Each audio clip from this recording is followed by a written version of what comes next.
ล่าเอ้ยไอ้ผีหลอกเนี่ยเธอบ่ต้องไปย่านดอกผีเนี่ยมันตายแล้วเปรียบเสมือนปลาเปรียบเสมือนกบที่ตายแล้วบ่สามารถดิ้นได้บ่สามารถกระโดดได้คนตายแล้วเหมือนกันบ่สามารถที่จะมาหลอกเธอได้ดอกเธอบ่ต้องย่านดอกผีหลอกเธอต้องกลัวเธอต้องย่านคนน่ะมาหลอกเธอหูบอกคนเนี่ยมันบ่ซื่อบ่สัตย์บางคนนั่นเดี๋ยวเขาก็จะมาหลอกหักเธอเขาก็จะมาหลอกยืมเงินเธอเขาจะมาตีสนิทตีสนมเธออีกเจ้าน้อยเขาก็สิเว้าความเดือดร้อนต่างๆหน้าให้เธอฟังนู่นนี่นั่น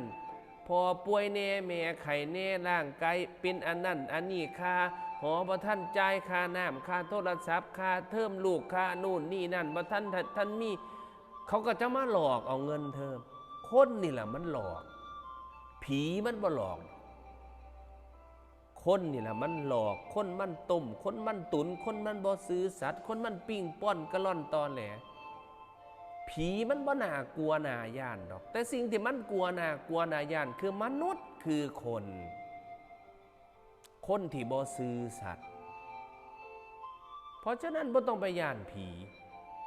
ย่านคนนี่มันหลอกสารพัดสารเพหลอกให้เฮาเหมือดเงินเหมือดทองหลอกให้เฮาเสียความรู้สึกหลอกเฮาต่างๆหน้าตัวเฮาต่างๆหน้าเห็นบอลในโทรทัศน์นั่น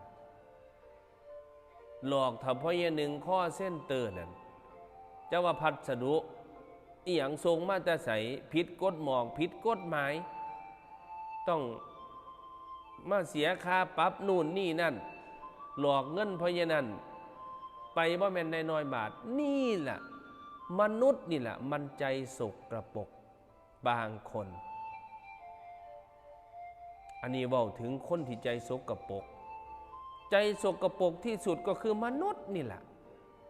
ใจเลวที่สุดก็คือมนุษย์นี่แหละบางคนเด้บ่แม่นทุกคน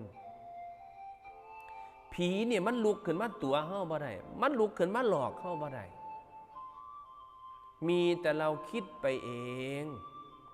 คิดไปว่าเปิดประตูออกไปผีสิมาโผล่หน้าตักน้ำลงไปผีสิอยู่ในอ่างนอนห่มผ้าอยู่ผีก็จะมาหลอกเรานั่นคือจิตเราคิดไปเองใจเราคิดไปเองผีนะมันหลอกคนบ่ได้ผีเปรียบเสมือนคนตายแล้วเปรียบเสมือนกิ่งไม้แห้งนอนไว้